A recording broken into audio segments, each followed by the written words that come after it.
لو عندك النعناع البلدي ده في البلكونة زي كده اكتبي لي في الكومنتات. شايفين نعناع بلدي، نعناع سعودي، ريحان، فلة. بصوا ما اقولكمش، يوم كله طاقة ايجابية، كله رغاوي. احلى روتين هتعمليه، هعمل معاكم روتين قوي النهارده في اوضه الاولاد.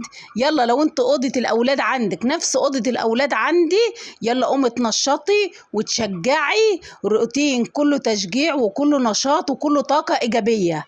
يلا قومي بسرعه. السلام عليكم ورحمه الله وبركاته. ازيكم يا حبايبي؟ عاملين ايه؟ صلوا على النبي قبل ما تبدأي ولا تعملي اي حاجه. تصلي على الرسول وتستغفري ربنا وتقولي توكالي واحتماد عليك يا رب. ما تنسيش تحط اللايك وتشتركي في القناه وتفعلي زر الجرس عشان يوصلكم كل جديد. دلوقتي ايه؟ هنشمر ايدينا ونخش الاوضه بقى بتاعت اولادنا كده ونشوف هنعمل ايه. طبعا كلنا عندنا اوضه الاولاد دي اوضه الكراكيب واوضه مش عارفه اقول لكم ايه على السراير. وبصوا ربنا يعيننا ويقوينا كل الامهات، ربنا يعينها ويقويها يا رب على اللي هي فيه. طبعا كلنا زي بعض كده، الأوضة تخش تلاقيها تضرب تقلب مهما تعمليها ومهما تروقيها، بس لازم واجب علينا بقى. هنعمل ايه؟ ولادنا مش هيهونوا علينا ان هم يناموا في مكان مش نضيف ولا متروق.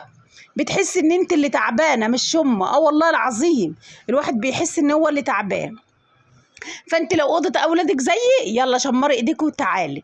عايزه احكي لكم موضوع بتاع يعني واحده كانت بتحكي موضوع قدامي، يعني هي حكيتهولي بصراحه، بس الموضوع ده يعني صعبت عليا والله العظيم، وفي نفس الوقت نصيحه ليا ولكم. يعني احنا بننصح بعض.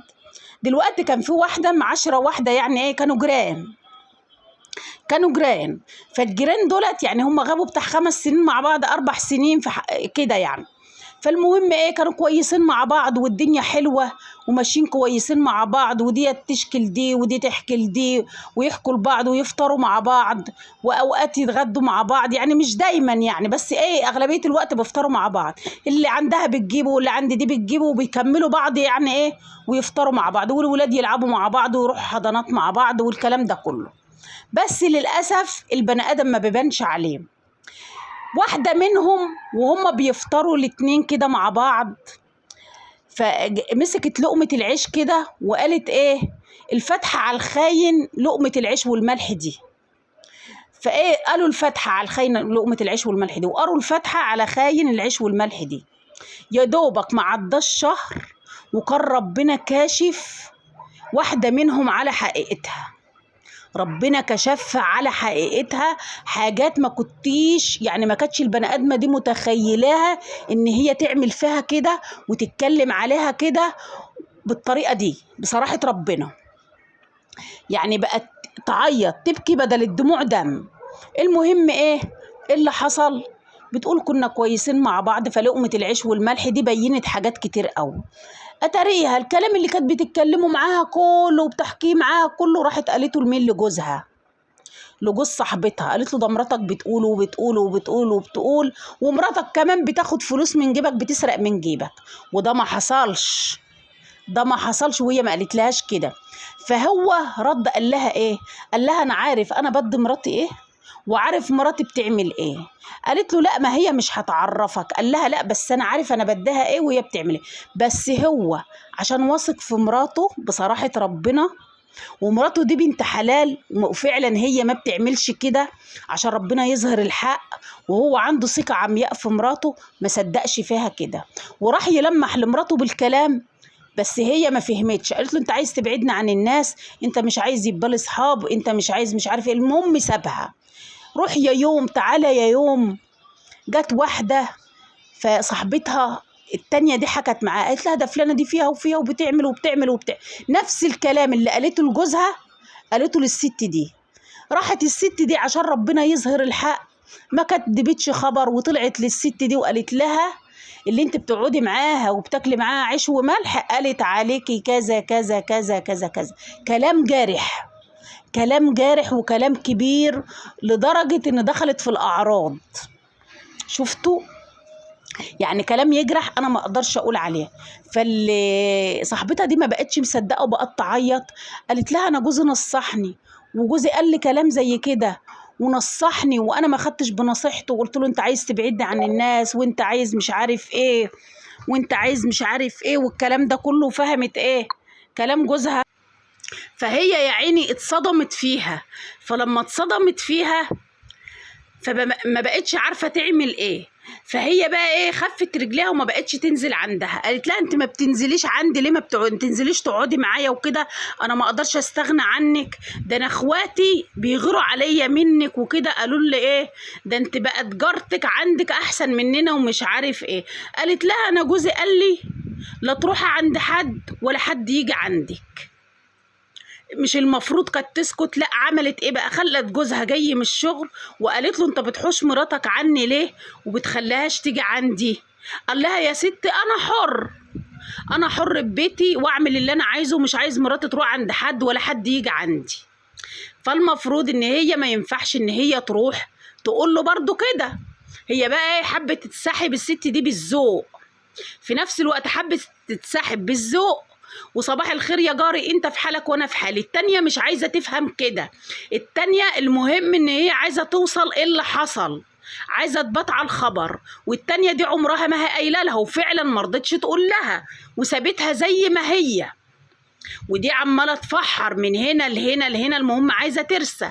المهم قالت لها على العموم لا انت تعني لي ولا جوزك يعني لي، انا اصلا مش عارف ايه. قالت لها خلاص خير وبركه. وفرحت يا عيني ان هي جت منها، مع ان هي صاحبه الحق، والمفروض هي اللي كانت قالت لها انت قلت لكن ما رضيتش.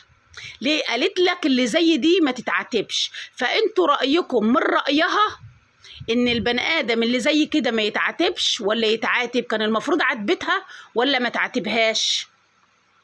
فانتوا اكتبوا له في الكومنتات ان هي ينفع ان هي كانت تعاتبها ولا ما تعاتبهاش. بس الكلام يا جماعه انتوا لو سمعتوا الكلام يجرح جامد وما ينفعش. وبعدين اما سمعته من صاحبتها، من الست دي يا ربي، راحت قالت لجوزها، قالت له تصدق انا اتصدمت في فلانه قالت لي كذا كذا كذا كذا، قالت عليا 1 2 3. قال لها ما هو نفس الكلام اللي قالته لي، وانا جيت قلت لك ابعدي وانت ما سمعتيش كلامي وقلت لي 1 2 3. جوزها قال لها كده، قال لها بس اقول لك احمدي ربنا، بس انا ما صدقتش فيكي حاجه زي كده، لان انا معاشرك وعارف انت على ايه. بس انا حبيت ان انا اعرف البني ادمه دي نيتها ايه من ناحيتك. قالت له ده كانت مبينه له كل حب وما شفتش منها الكلام ده كله. رد لا، ما هي البني ادمه اللي زي دي اللي اسمها السوسه السهنه اللي بيقولوا عليها، اللي ما بينتلكيش اي حاجه من ده كله.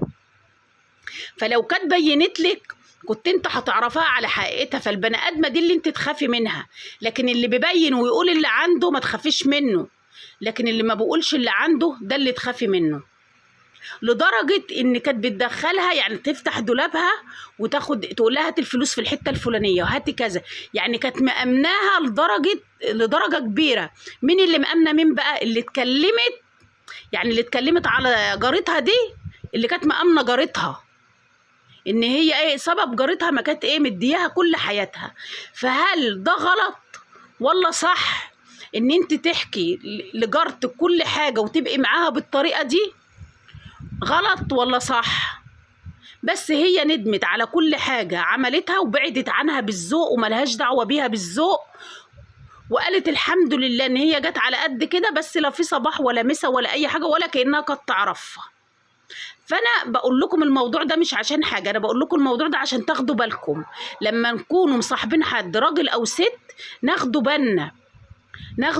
يعني دي بص كانت عامله لها البحر طحينه، كانت مخلياها بص اكتر من اهلها عندها، وللاسف خانت ده كله. ومن تحت ياما تحت السواهي دواهي، بصراحة ربنا ده ينطبق عليها المثل اللي بيقول ياما تحت السواهي دواهي. كانت سوسه وسهنه ومش مبينه ده كله، بس ربنا كشفها بلقمه العيش والملح اللي قروها دي. اما قروا الفاتحه على لقمه العيش والملح هم قاعدين يفطروا، فلقمه العيش والملح دي حاجه كبيره قوي عند ربنا يا جماعه. مش بالسهل ان انت تاكلي مع حد لقمه عيش وملح وتخونيها، دي مش بالسهل وبتظهر حاجات كتير. فقلت الاولاد لو وصلت معايا لحد هنا صلوا على الرسول. فاوضه الاولاد انا نظفتها زي ما انتوا شفتوا كده تنظيفه عميقه، تنظيفه الصيف. ولميت الفرش طبعا هغسله في الغساله زي ما انتوا شايفين كده. طبعا هتقولوا لي تنظيف ايه ده ولا سيراميك ولا الكلام ده كله؟ لا يا جماعه، انا عندي الشقه دي ولا ايجار يعني يا ربي. الشقه ديت لا سيراميك ولا اشاني، الشقه دي اسمنت، ما عنديش سيراميك غير الحمام والمطبخ بس. الارضيه كمان بس، الارضيه بتاعت المطبخ سيراميك والحمام حيطان وارضيه. شايفين النعناع الجميل؟ بس هم دول اللي عندي سيراميك، ما عنديش حاجه تاني. لو وصلت معايا لحد هنا صلي على الرسول واستغفري ربنا وقولي توكالي واعتماد عليك يا رب. ما تنسيش تحط اللايك وتشتركي في القناه وتفعلي زر الجرس. طبعا انا حبيت ان انا اشارككم يومي من اوله واقول لكم الموضوع ده، ومستنيه رايكم فيه بكل صراحه في الموضوع ده. واكتبوا لي في الكومنتات رايكم ايه، والبني ادمه اللي زي كده دي تبقى ايه او ينطبق عليها لقب ايه. البني ادمه الخاينه لجارتها او لصاحبتها بالمنظر ده ينطبق عليها ايه، وايه غرضها ان هي تروح تحكي لجوز جارتها الكلام ده كله وتتكلم معاه كده. فانتوا اكتبوا لي في الكومنتات يا ريت، مستنيه رايكم ان انتوا تكتبوا لي في الكومنتات ليه كده. ويا ريت كلنا ناخد بالنا، يا ريت كلنا ناخد بالنا ويبقى عينينا على بيوتنا وعلى البني ادمين اللي احنا معاشرينها واللي احنا نعرفها. طبعا كنت انا ايه بقى، طلعت بغسل غسله حاطه واطلع انشر زي ما انتوا شايفين كده. طبعا انا بادئه في الاوضه دي من الساعه 9 الصبح، احنا دلوقتي وصلنا الساعه 10 بالليل. طبعا الاوضه روقت الاوضه زي ما انتوا شفتوا كده ترويقه عميقه بتاعه الصيف. ورحت مسكت الفرش غسلته زي ما انتوا شايفين كده. وكان عندي اكل بايت بصراحه ربنا برضو سخنته واتغدينا الاكل البيت ده والحمد لله والفضل ربنا. فانتوا لو اوضه ولادكم زي كده قومي يلا اشجعي وتنشطي ونضفيها تنظيفه عميقه عشان الصيف وعشان النمل وعشان البهدله ونفسكم تتفتح. شايفين بقى المنظر كان عامل ازاي؟ كنا بالليل وصلنا بص من 9 الصبح لحد 10 بالليل. انا رخرة نمت